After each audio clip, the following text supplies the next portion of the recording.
Bom dia. Bom dia. Que cada um de nós sinta a presença do seu amigo espiritual, que todos sintam a presença da equipe espiritual dessa casa, que esses mentores, esses benfeitores se debruçam sobre nós. Eles querem muito nos ajudar, muito. E quando nós estamos reunidos, o que Jesus falou? Quando se reunissem em meu nome, estarei presente. Então, quando a gente se reúne para falar de Jesus, para falar das coisas belas do mundo, a presença, com certeza, ela é contagiante. Então, que a gente aproveite esses momentos, inclusive, para recebermos as inspirações dos nossos amigos, né? Então, quando a gente está aqui, que a gente fica conversando mentalmente, muitas vezes nós vamos conversando mentalmente com pessoas que nós não gostamos.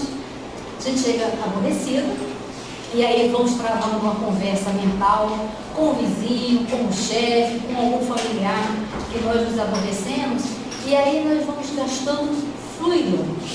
Toda vez que a gente tem uma conversa mental com alguém desagradável, conversas mentais desagradáveis, nós temos que ter a consciência que nós estamos gastando energia.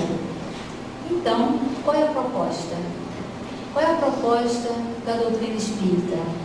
Fazer com que cada um de nós saiba sobre si, e que cada um de nós tome conta de si.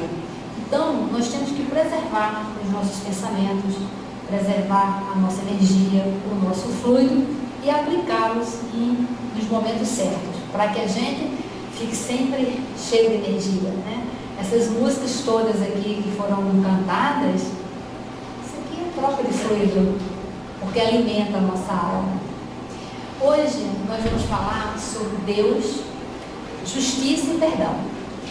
É muito interessante porque os pilares da doutrina espírita tem o pilar da ciência, o pilar da religião, o pilar da filosofia. E a filosofia é isso, é uma busca pela verdade, é despertar o nosso raciocínio. Qual é uma das metas da doutrina espírita? Quando ela foi codificada e não tem um representante legal, não tem a figura da hierarquia dentro da religião. Isto é por quê? Isto é para nos oferecer para cada um de nós um movimento mental de raciocinar, de pensar. Não podemos mais nos guiar pela ideia de uma pessoa, pelas orientações e regras de uma pessoa. Então, a doutrina espírita, ela incentiva cada um de nós a isso. Inclusive, a metodologia de Kardec, de perguntas com respostas, para isso. O que o Kardec fez? Ele fazia as perguntas, distribuía para inúmeros médios. Naquela época não existia a facilidade do meio de comunicação, era enviado por cartas, ele recebia, analisava as suas respostas e, pelo bom senso, como um bom educador, ele viu que a maioria, a grande maioria, respondia àquela mesma situação. Então, a doutrina espírita é isso. Ela incentiva para que cada um raciocine. Então, quando a gente vai falar sobre Deus, justiça e perdão, a gente tem que raciocinar. Que a doutrina espírita, com Jesus, Deus já não é mais uma questão de religião. Justiça já não é mais uma questão de política. Perdão não é mais uma questão de poética, filosófica. Na verdade, isto aqui passa a ser a base da nossa vida, porque esta é a proposta de Jesus. Jesus, quando vem trazendo a proposta triangular, qual foi a proposta triangular de Jesus? Quando pergunta para ele, mestre, qual é o maior mandamento? O que a gente tem que fazer mesmo? Jesus fala a proposta triangular: amar a Deus sobre todas as coisas e ao próximo como a si mesmo. E aí ele fecha essa regrazinha desse triângulo. E dentro desse triângulo está Deus, a justiça e o perdão. Então, fazer uma reflexão, responda mentalmente. Se alguém perguntar para cada um de nós perguntar para você, o que é Deus para você? O que você responderia? O que vem à sua mente quando se fala sobre Deus? Porque geralmente, ainda mais agora, com a questão do politicamente correto, nós estamos nos habituando a responder as frases certas. E quando a gente não quer dialogar, quando a gente não quer desenvolver raciocínio, o que a gente faz? A gente responde exatamente o que vai agradar a pessoa, porque a pessoa fica agradada, se encerra a conversa e ninguém discute. Só que isso é muito ruim. Isso nós vamos de encontro com a proposta da doutrina, que é conversar, que é dialogar, que só com o diálogo, só com a conversa que a gente cresce. Seja em relacionamento familiar, relacionamento afetivo, profissional, só que dá muito trabalho.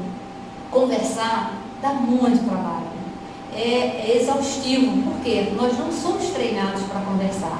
Nós somos treinados ou para comandar, ou para falar, e quando a gente começa a perder, o que a gente fala? Olha, não quero falar sobre isso. Então, que inspirado na doutrina espírita, que a gente cria o hábito de conversar. Fala, olha, não tá bom, mas vamos conversar? Vamos tentar conversar. Aí quando a conversa vai pegando fogo, aí a gente fala, olha, vamos começar amanhã? Amanhã a gente dá continuidade? Então, a gente tem o hábito de falar, quando se fala sobre Deus, o que a gente responde? Deus é tudo. Olha só, Deus é tudo. Mas tudo o que é? Deus é amor. Mas que amor? Se Deus é amor, por que tem desamor? Como é que isso funciona para cada um de nós? Quando se fala, você acredita em Deus? Sim, acredito. Tem certeza? Me dá um exemplo que você acredita em Deus. Se você tivesse que falar 5 situações na sua vida que você confiou em Deus, mas confiar confiando. Como é que foi essa experiência? Você teria alguma experiência para narrar da sua vida em relação a Deus? Se nós fôssemos hoje escrever um livro, Maria de Nazaré vai escrever um livro, cada um de vocês terá um capítulo com uma experiência com Deus. Qual seria a sua experiência? No livro Plenitude, a Joana de Anjos, a benfeitora espiritual, esse livro é um livro, olha, imperdível. É espetacular esse livro. Não desencarnem antes de ler esse livro, para não entrar no frio do mundo espiritual. O que acontece? Esse livro, ela vem falando sobre o método de autocura. Inclusive, tem vários centros espíritas que aplicam esse método de autocura. É até um sistema que ele dá suporte ao tratamento espiritual. É maravilhoso. O Divaldo, inclusive, tem seminários sobre a autocura, tudo baseado neste livro. Se eu não me engano, a partir do capítulo 9 é que ela vai se aprofundando nisso. Então, ela vem falando os passos de autocura. Sabe qual é o primeiro passo de autocura que ela coloca? É o óbvio. Porque, na verdade, a gente fala assim, mas isso é óbvio, mas nós não fazemos o óbvio. Tudo que é óbvio a gente não faz. A gente faz o complicado, a gente faz o não combinado, mas o óbvio mesmo nós não fazemos. A gente está numa família. Não, mas é óbvio que numa família tem que haver respeito, mas a gente não se respeita. Então, geralmente, o óbvio, a gente tem que tomar muito conta disso. Toda vez que a gente responde, não, isso é óbvio, geralmente a gente não faz o óbvio, a gente faz o complicado. Então, no primeiro passo do método de autocura proposto pela Joana de Anjos, ela vem falando o seguinte: conversar com Deus. E a gente olha e fala, mas isso é óbvio. Deus sabe. Ele sabe. Mas você não sabe. Então, conversar com Deus é para que você saiba o que está acontecendo com você. E aí, outro dia eu estava assistindo um seminário do Divaldo, que ele falou, que a Joana de Anjos falou o seguinte: se nós pensássemos em Deus com a mesma frequência que nós pensamos em comida, nós estaríamos muito bem. Porque o dia inteiro a gente pensa em comida. A gente pensa que não pensa, mas a gente pensa em comida. Então, quando ela vem falando primeiro passo é conversar com Deus, não é óbvio. Nós não conversamos com Deus. Nós temos na nossa agenda durante a semana, nós temos todos os horários. Nós temos o horário da manicure, de levar a criança na escola, na natação. Nós temos o horário da comida. Passa do horário do almoço para ver se a gente não dá uma pipocada. Passa a hora do cafezinho para ver se a gente não, agora é a hora do meu lanche. Nós somos rígidos com os nossos horários que atendem às necessidades físicas, às necessidades ligadas à matéria.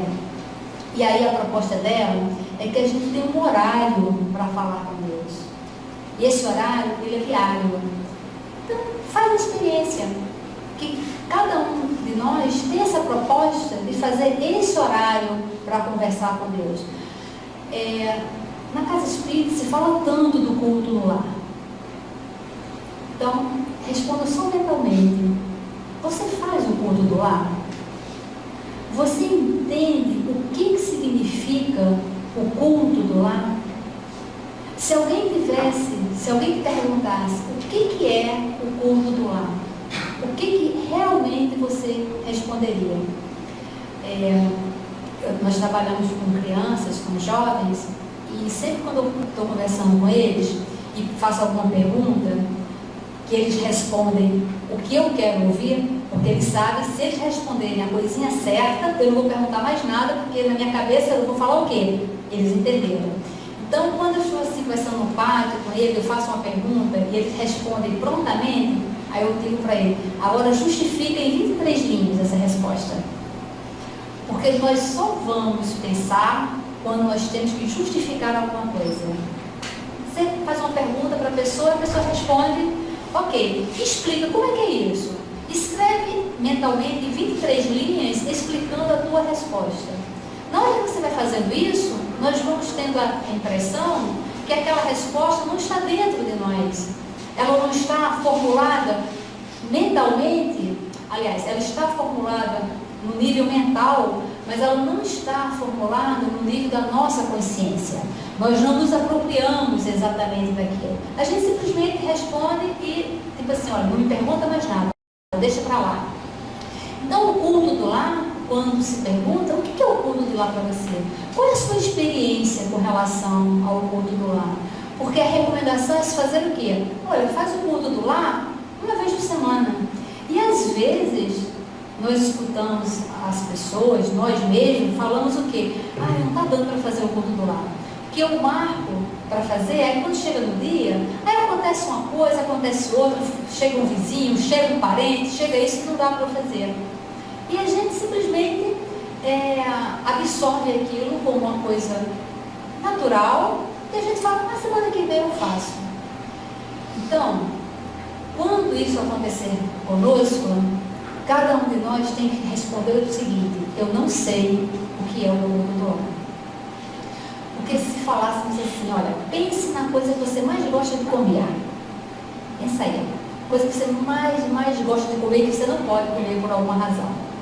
Aí imagina que o médico chega para você e fala, olha, o que você gosta de comer está liberado. Pode comer à vontade, que nenhuma taxa vai ser alterada, nada vai cair, nada vai engordar, nada vai sair do lugar. Pode comer à vontade.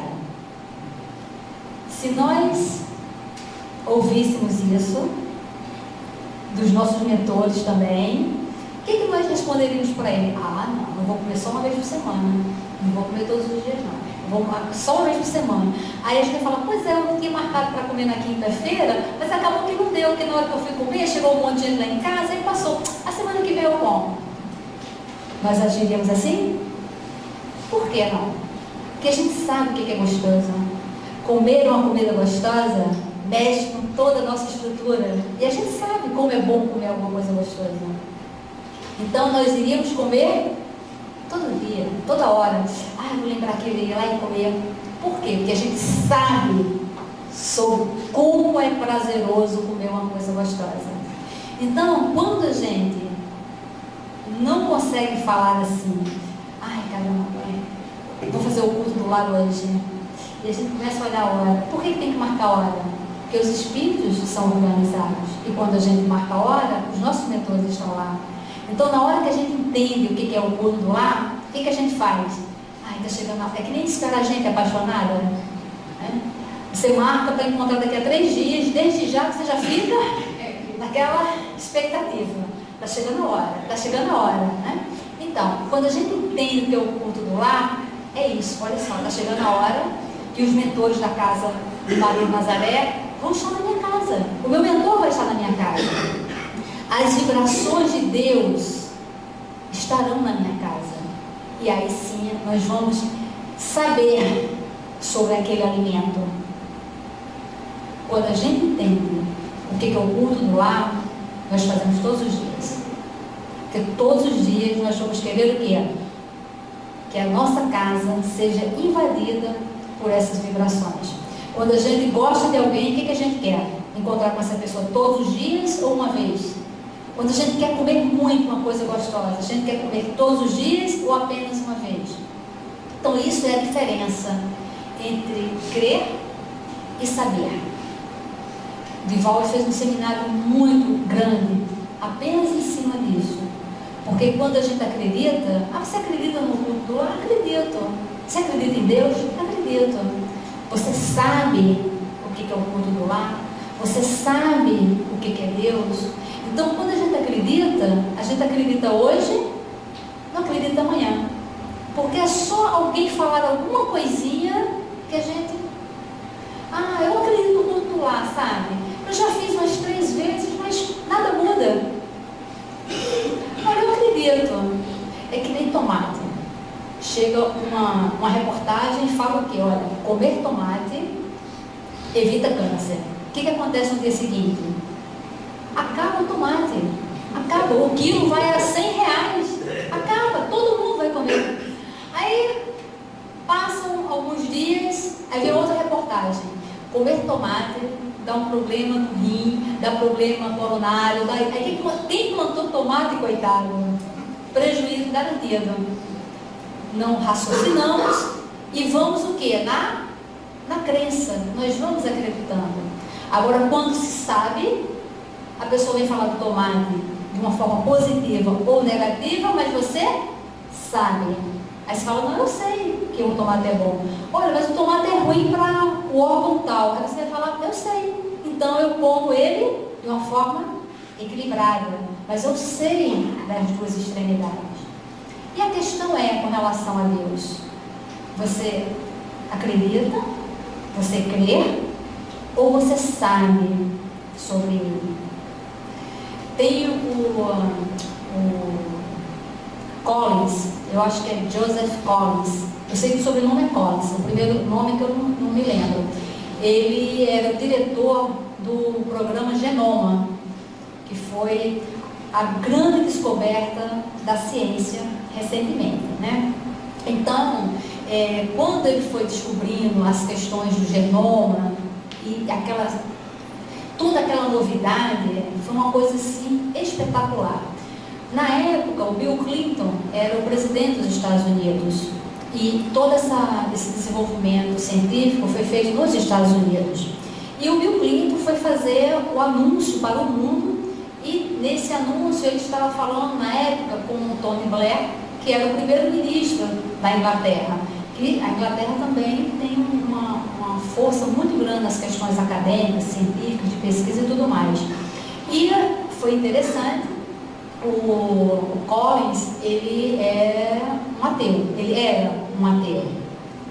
E com o desenvolvimento do programa, ele foi pensando e ele foi descobrindo Deus naquelas circunstâncias, né? E foi interessante porque quando o Bill Clinton foi anunciar justamente essas grandes descobertas, falou para o Tony Blair e para o mundo sobre o programa Genoma, falou o seguinte: agora nós sabemos a linguagem de Deus.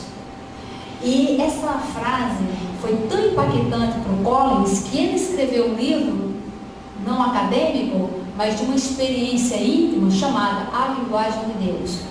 Que, embora ele se dizia, né, que era um ateu, e ele ficou realmente muito impressionado. Então, na contracapa do no livro A Linguagem de Deus, o Collins escreveu assim: há uma base racional para crer na existência de um Criador e que todos os descobrimentos científicos aproximam o homem de Deus.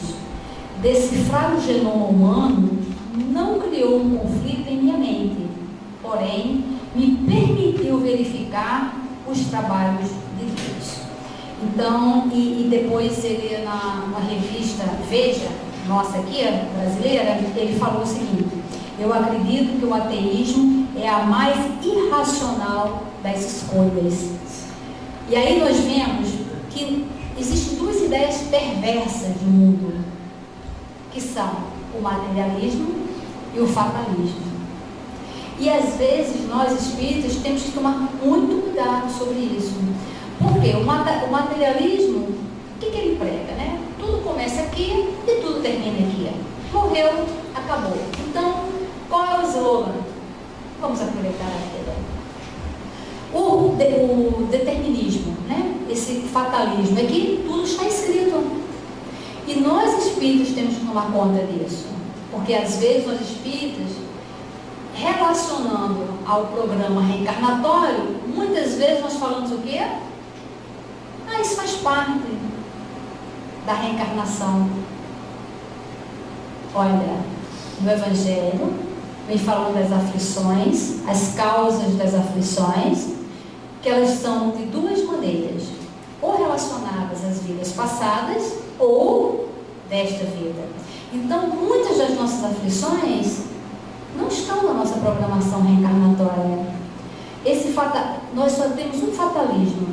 Quando a gente nasce, a única coisa que realmente vai acontecer é que a gente vai desencarnar. O corpo vai morrer. Que, aliás, o oposto de morrer é nascer, não é viver. O oposto de morrer é nascer. Então, nós nascemos e nós morremos. Nós vivemos ao nascer e nós vivemos ao morrer, porque só há vida e vida em abundância. Então, qual é o único fatalismo da nossa vida? A única coisa determinada na nossa vida é que nós vamos desencarnar. Ponto. Deus quer? Não, Deus não quer isso. Outro dia, lá no abrigo, chegou uma senhora para conversar comigo. E o filho dela, ele entrou num movimento lá de assalto, e no assalto ele matou uma pessoa. Foi pego e estava preso. E ela queria conversar com alguém, e ela foi levada lá, e a gente estava conversando.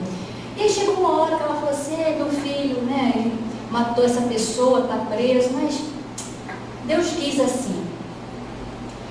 Nós não podemos ouvir isto e ficar calado. A dor daquela mãe é muito grande, muito, muito grande. Ela está com culpa, ela está assumindo um erro de educação, ela está arrasada. Com certeza, ela pode ter acertado na educação, pode ter errado na educação, mas isso não importa. O que importa é que ele fez uma escolha com seu livre-arbítrio.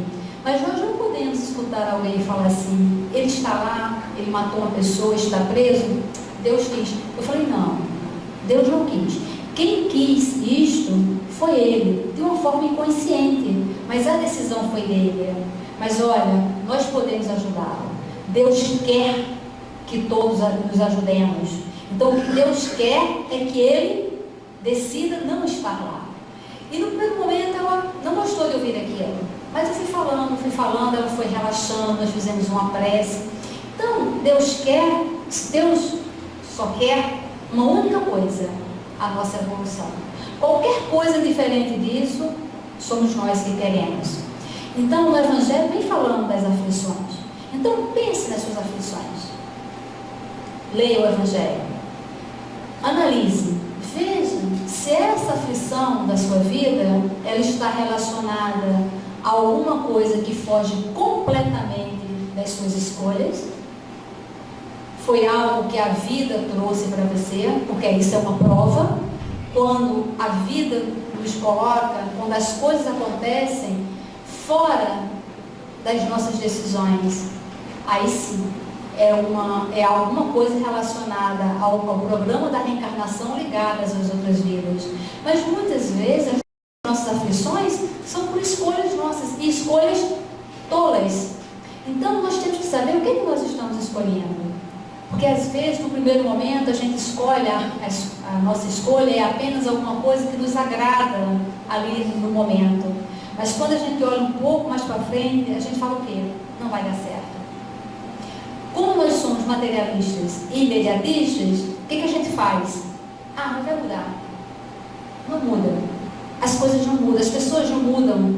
As pessoas só mudam quando elas são tocadas por elas mesmas. Então nós podemos evitar muitos sofrimentos na nossa vida. Se a gente fala, não, eu não quero isso para mim.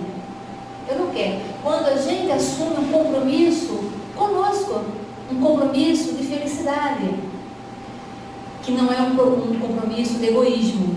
O Divaldo, num seminário, ele fala sobre egoísmo e auto-amor. Egoísmo, quando nós decidimos em cima do egoísmo, nós queremos pessoas para si, coisas para si, manipular situações, sem nenhum mecanismo de evolução. Quando nós elegemos o melhor para nós, não, isto aqui é o melhor para mim, aí nós estamos fazendo um programa de evolução, um programa de auto-amor. Você está elegendo o melhor para si, que vai te dar uma garantia que a sua mente não vai ficar perturbada. Então vejam, como a doutrina espírita, ela acaba o quê? Nos libertando de várias coisas. Então, nesse momento de decisão das nossas vidas, das nossas escolhas, das nossas aflições, é o melhor momento para o quê? Se conversar com Deus. Porque quando a gente se coloca para conversar com Deus, essas coisas acontecem. Então, essas duas ideias perversas, do materialismo e do determinismo, sempre que a gente se deixa levar por elas, nós estamos completamente à deriva. E nós temos que ter as regras da nossa vida. Nós temos que ter o poder do livre-arbítrio. Abrir mão, muitas vezes, das coisas que nos agradam momentaneamente, mas investir em nós, numa plenitude, de você estar bem, de você estar feliz, de você estar com tranquilidade. Porque muitas vezes a nossa intranquilidade, ela está intimamente ligada ao mau uso do livre-arbítrio. E quando é que a gente vai saber que nós realmente estamos fazendo a melhor escolha para nós? Quando a gente avança um pouco mais e a gente se baseia na justiça. E o que é justiça? Se alguém perguntar para cada um de nós, o que é justiça? Será que a gente sabe o que é justiça? Porque muitas vezes justiça é o que nos convém. Se falássemos assim, olha, todos os espíritas de Rio Bonito foram cadastrados, mas só o pessoal que frequenta o Maria de Nazaré, todos, cada um que frequenta o Maria de Nazaré vai ganhar 10 mil reais de prêmio. Justo, não é? Justo, afinal de contas, nós viemos aqui aos domingos, nós trabalhamos, muito justo. Aí sai uma outra lei, para todos os espíritas de Rio Bonito, todos serão cadastrados, todos ganharão 10 mil reais por mês, menos o pessoal do Maria de Nazaré. O que eles vão falar? Gente, injusto. Por que o outro centro vai ganhar e nós não? É muito injusto isso. Aí se a gente parar o filme e voltar, quando apenas o Maria de Nazaré foi eleito para ganhar o prêmio, alguém falaria, e as outras casas não vão ganhar? É injusto só o Maria de Nazaré ganhar. E as outras? Não, gente, vamos dividir o prêmio. Não é justo. Nós falaremos isso? Eu não falaria. Não sei se vocês falariam. Mas é só para a gente entender que muitas vezes a justiça é só o que nos convém. Antônio de Aquino é um espírito muito ligado ao Evangelho. Ele é um dos benfeitores da nossa casa. Tem vários livros dele, inclusive, Paulo, eu recomendo os livros dele, porque ele tem um livro que é específico de mensagens voltadas para a casa espírita. Muito interessante. Nós fazemos esses estudos lá, dessas mensagens dele, que foram passadas na época que estava encarnado o Altísio Panfiro, que o nosso centro foi uma homenagem ao trabalhador Altísio Panfiro. E o Altísio, ele dava muitas mensagens, né, dos espíritos, inclusive de Antônio de Aquino. E uma das coisas que nós sabemos sobre Antônio de Aquino é uma frase, que quando eu li essa frase, me impactou muito. A frase é a seguinte: Antônio de Aquino sacrificava a conveniência em nome da verdade. Isso é uma coisa muito difícil. É uma coisa muito difícil a gente sacrificar a nossa conveniência. Porque quando é conveniente, poxa, está tão gostoso aqui, eu estou me dando tão bem, está tão bacana para mim, por que eu vou sacrificar isso? Mas quando a gente tem esse olhar, não, mas olha, isso não é justo, isso não é legal, deixa eu dar uma olhada do lado. Isto está dentro da proposta de Jesus de olhar o outro. Olha, tá bom para mim assim, mas e o outro? Como é que está o outro nessa situação? Mas aí ao mesmo tempo o outro vai dizer assim, não, mas e o outro? Se eu me colocar na sua situação, é a gente se colocar no lugar do outro, dentro da visão da fragilidade. Tem uma questão para ser resolvida. Uma pessoa está sofrendo e ela diz para outra, olha, se coloca no meu lugar. Aí o que nós fazemos? Geralmente, quando a gente se coloca no lugar do outro, a gente se coloca no lugar do outro para arrumar algum meio para que o outro nos enxergue e a gente fique bem na fita, porque a gente tem a razão. Então nós temos o ato de se colocar no lugar do outro apenas para entrar em conflito com o outro, mostrando que o outro não consegue enxergar o que eu estou enxergando. E aí ninguém consegue se resolver. Aí não se chega a um acordo. Porque, imagina, eu estou com um conflito com o Walter, e eu falo, Walter, você não está se colocando no meu lugar. Aí quando ele se coloca no meu lugar, aí ele fala, não, olha, eu me coloquei no seu lugar e eu estou vendo que você não está me vendo. Aí eu falo, não, vou me colocar no seu lugar. E aí entra realmente numa contenda que não para. Então se colocar no lugar do outro é tentar ver qual é a fragilidade. Isso é justiça. Olha, eu estou com um problema com o Walter. Walter, eu não estou conseguindo me colocar no seu lugar. Porque a sua fragilidade eu não consigo enxergar. Eu acho que é tola, pela minha experiência de vida, a sua fragilidade, uma fragilidade infantil, eu não consigo. Mas na hora que eu verbalizo isso já é uma maneira de eu pedir ajuda a ele. Olha, eu estou achando você infantil, não estou conseguindo me colocar no seu lugar. Então essas questões de justiça, quando Jesus fala dessa proposta de fazer ao outro o que a gente gostaria que fizesse conosco, essa proposta de se colocar, de olhar para o outro, esta proposta de justiça é nós avaliarmos quais são as fragilidades. Vamos resolver todas as fragilidades? Claro que não, mas nós pelo menos poderemos falar, olha, eu consigo enxergar a sua fragilidade, mas eu não sei como resolver. Eu não tenho capacidade ainda para resolver. E aí vem o diálogo. Porque toda vez quando o diálogo nasce, o sucesso é garantido. E muitas vezes o sucesso, que aí quando a gente entende a justiça, e quando a gente entende Deus, e quando a gente sai do âmbito de acreditar para o âmbito de saber, aí nós vamos entender a proposta de Jesus quando apresenta Deus como Pai Nosso e fala que seja feito a vossa vontade. E aí a gente abrir mão da nossa vontade. Só que o nosso relacionamento com Deus é um relacionamento de muito amor. Se falasse assim, o que Deus quer mesmo é que cada um seja muito pleno. E esse processo da reencarnação, de estarmos juntos, é justamente esse estado de plenitude que a gente precisa se conectar. Olha, há pouco tempo atrás, eu não conhecia essa casa, não conhecia vocês. E acabou que nos reencontramos, né? Com o Walter, com a Cileide. poderíamos ter feito duas escolhas na hora que a gente se conheceu. Ou apenas termos nos conhecidos e, ok, te conheço, tchau. Ou a nossa opção, olha, eu te conheci, mas nós nos queremos, eu quero que você fique perto de mim, eu quero ficar perto de você, eu quero trabalhar com você. E o que a gente vai fazer agora? Vamos investir. Como é que a gente vai investir? Walter, o que eu posso fazer com você? O que eu posso te ajudar? O Walter Silene, Pereira, e aí? O que eu posso ajudar? Vocês podem me ajudar nisso.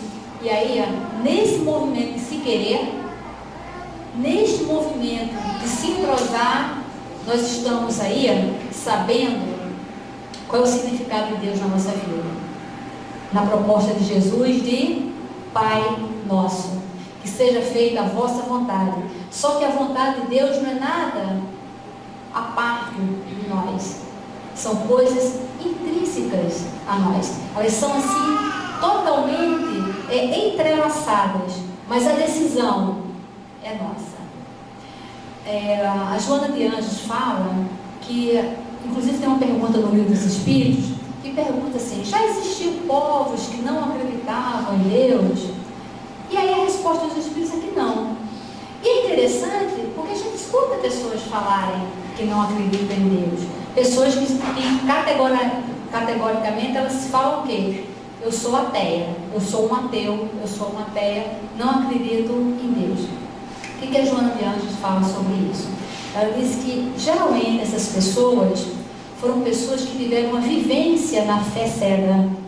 Ou elas foram praticantes de uma religião de fé cega, que aí você passa a vida inteira sem raciocinar, desencarna e descobre que aquele Deus não existe. Lembra do livro Nosso Lar? Aquela senhora que ela chega no nosso lar completamente revoltada contra ela, inclusive ela desencarna por conta da abolição dos escravos. E ela fala, não, o padre falava que o negro não tinha alma, que a gente poderia fazer, era propriedade nossa. É uma fé cega. E aí quando desencarna, e ela fala, olha, eu estou no inferno, e eu deixei as missas pagas, eu deixei tudo pago. Ou seja, ela tinha a crença, ela não sabia sobre aquilo, ela apenas acreditava nas coisas sem raciocinar. Então, a probabilidade dessa pessoa vir em outra reencarnação sem acreditar em Deus é muito grande, porque nós somos assim, nós acreditamos no extremo sem raciocinar. Quando nos decepcionamos, o que nós fazemos? Vamos lá para outra porta.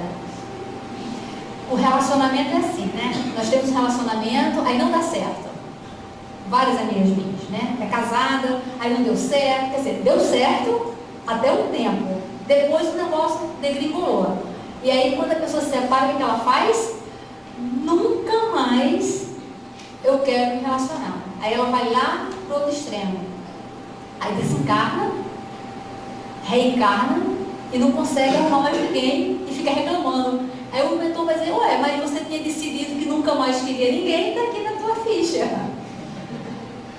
Então a gente tem que cuidar com o que fala, olha, deu certo com esse até um tanto, não deu mais, mas eu quero tentar. Claro, eu estou aqui para tentar. Então eu quero. Quando a gente se decepciona com alguma coisa e fala, me decepcionei no meu trabalho, mas eu quero outro. E eu quero outro de outra forma. Eu vou começar de outra forma. Olha, eu me decepcionei nessa questão.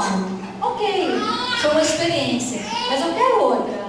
Claro que eu quero outra. Eu nasci para ter experiências, eu nasci para crescer. Nós nascemos para vivenciarmos a plenitude. E muitas vezes nós nos sabotamos falando o quê? Ah, a felicidade não é desse mundo.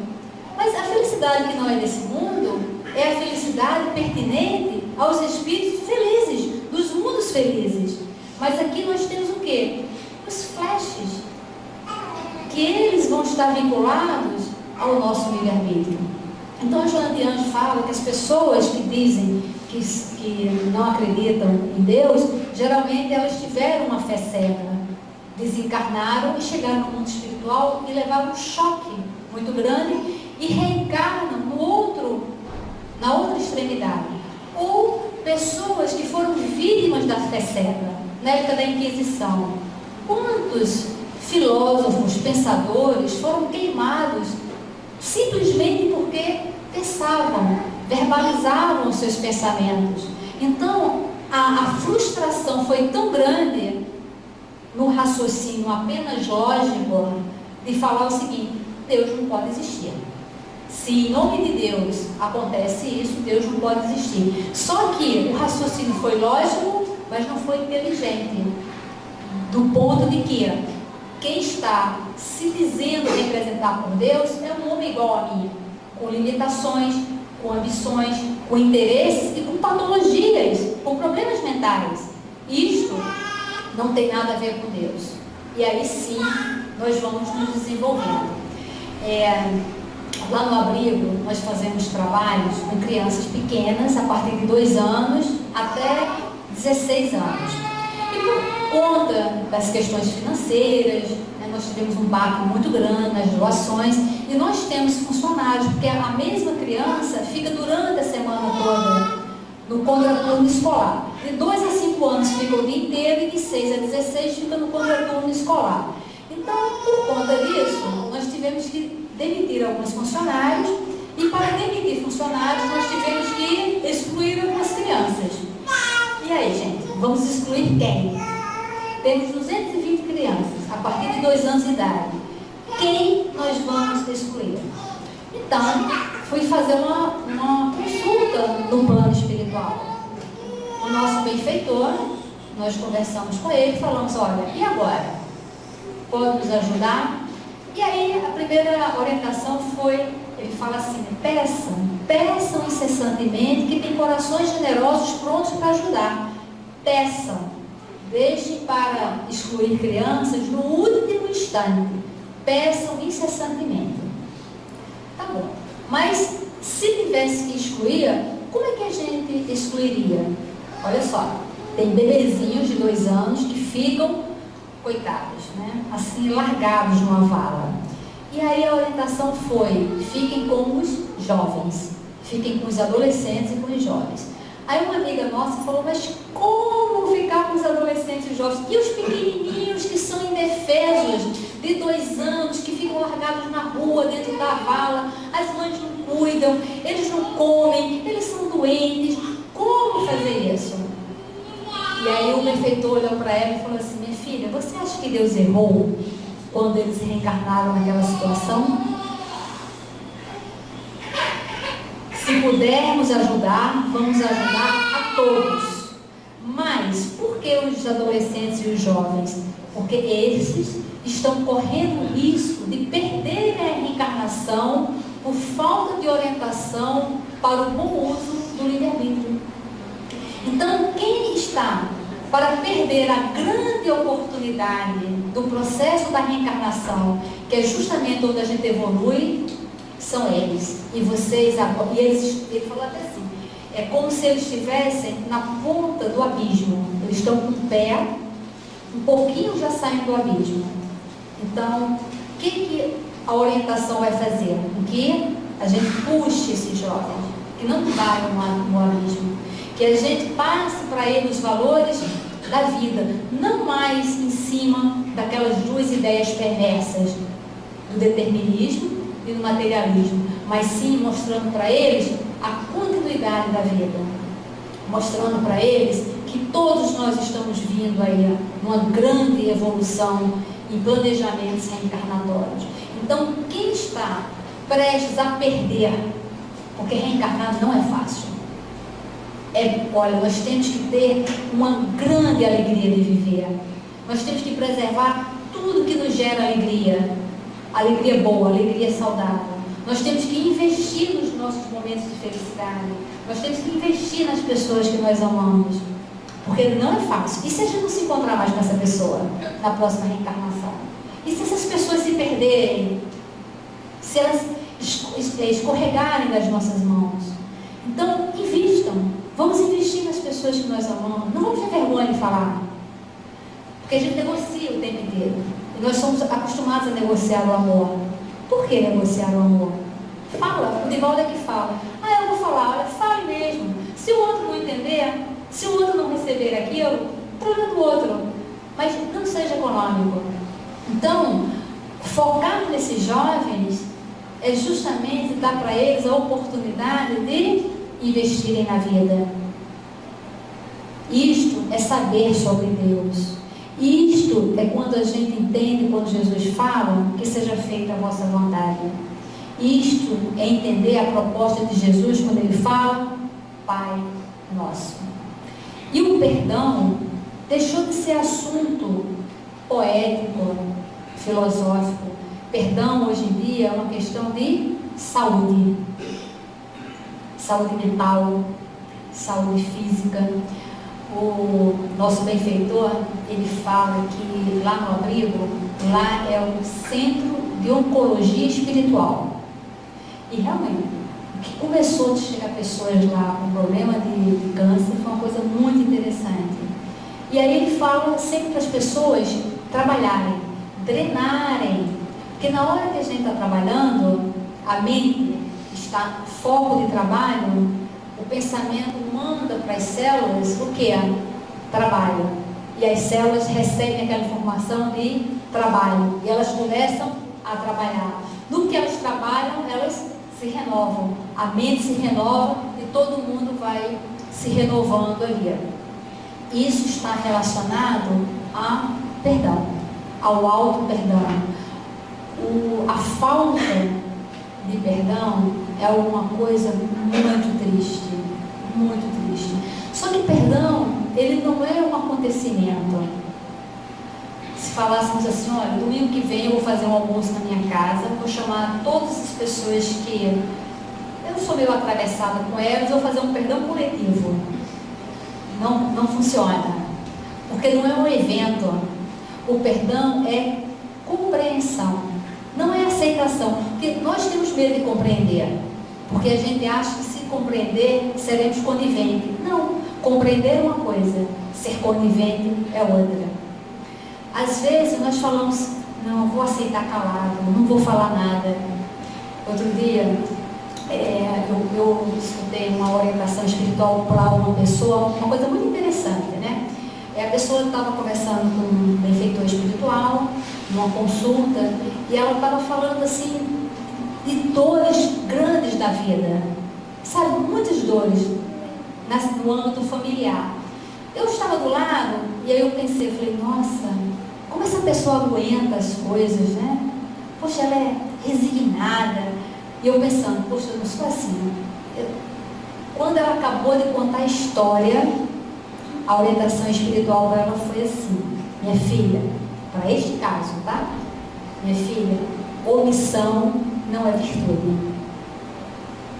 Então, quantas vezes quando a gente fala assim, eu não vou falar nada, a gente adoece. Aí nós temos que avaliar, eu não vou falar nada por resignação, quando nós fazemos uma avaliação das consequências e veremos que as consequências serão desastrosas. Aí a gente fala, não, eu vou me resignar, porque vai ter uma consequência desastrosa se eu me posicionar. Quando a gente faz uma avaliação e a gente fala, eu não vou falar não, porque senão minha imagem não vai ficar muito boa, eu não vou falar não, porque senão eu vou me expor, eu não vou falar não, aí isso é omissão. Omissão não é virtude.